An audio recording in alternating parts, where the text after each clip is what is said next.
સુરતમાં police commissioner કચેરી પાસેથી પોતાના પરિવાર સાથે કારમાં જઈ રહેલી એક ગર્ભવતી મહિલાએ કારની અંદર જ માસ્ક થોડું નીચે પહેર્યું હતું.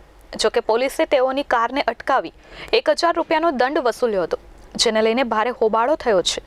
માનવતા નેવે મૂકી પોલીસ દ્વારા આ કરાયેલી કાર્યવાહી સામે લોકો રોષ વ્યક્ત કરી રહ્યા છે. માસ્ક નહીં પહેરનારાઓ પાસેથી દંડ વસૂલ કરવાના મુદ્દે પોલીસ અને લોકો વચ્ચે ઘર્ષણના બનાવો રોજ સામે આવી રહ્યા છે. બુધવારે સવારે પોલીસ કમિશનર કચેરી સામે જ કારમાં જતી ગર્ભવતી મહિલા પાસેથી પોલીસે 1000 રૂપિયાનો દંડ વસૂલતા મહિલાએ વિરોધ કર્યો હતો. ઉધના વિસ્તારમાં રહેતી રેખાબેન નામની ગર્ભવતી મહિલા ડોક્ટરને બતાવવા માટે પરિવાર સાથે અઠવાલાઇન્સ રોડ પર કારમાં જતી હતી. તેને શ્વાસ લેવામાં તકલીફ થતાં માસ્ક મોઢા પરથી નીચે ઉતાર્યું હતું. કાર પોલીસ કમિશનર કચેરી સામેથી પસાર થઈ ત્યારે ટ્રાફિક પોલીસે કારને આંતરીને દંડ ભરવાનું કહ્યું હતું.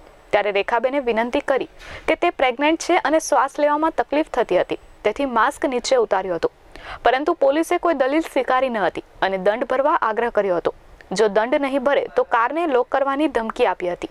રેખાબેન તેના પરિવાર સાથે હતી. મહિલાએ પોલીસને કહ્યું કે મારે 3 માસનો ગર્ભ છે, એટલે ગભરામણ થાય અને શ્વાસ સરખો આવે એટલે માસ્ક નીચે ઉતાર્યો છે. કારમાં સવાર મારા પતિએ અને 2 બાળકોએ તો માસ્ક પહેર્યા છે. તેમ છતાં પોલીસે કોઈ જ વાત માન્યા વગર દંડ ફટકાર્યો હતો.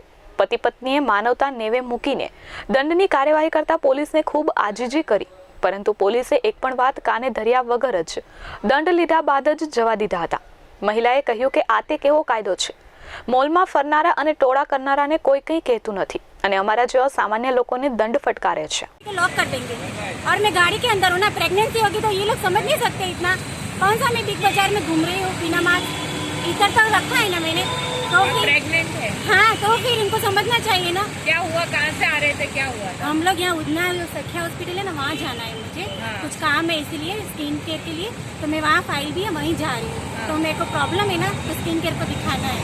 तो मेरा जी घबरा रहा है, मैंने सिर्फ ये खोला है तो इसमें साइड में कर दिया. बच्चे लोगों ने पहना है ना, अगर कोई प्रेग्नेंट औरत हो तो उतना तो समझना चाहिए ना. रोड पे तो नहीं घूम रही हूँ ना मैं, तो फिर बताया आपने प्रेग्नेंट हो? नहीं, उनको बताया ना मैंने, पुलिस को. बोल रहे हैं कि नहीं आप पैसा दे दो और जाओ, दंड भर दो.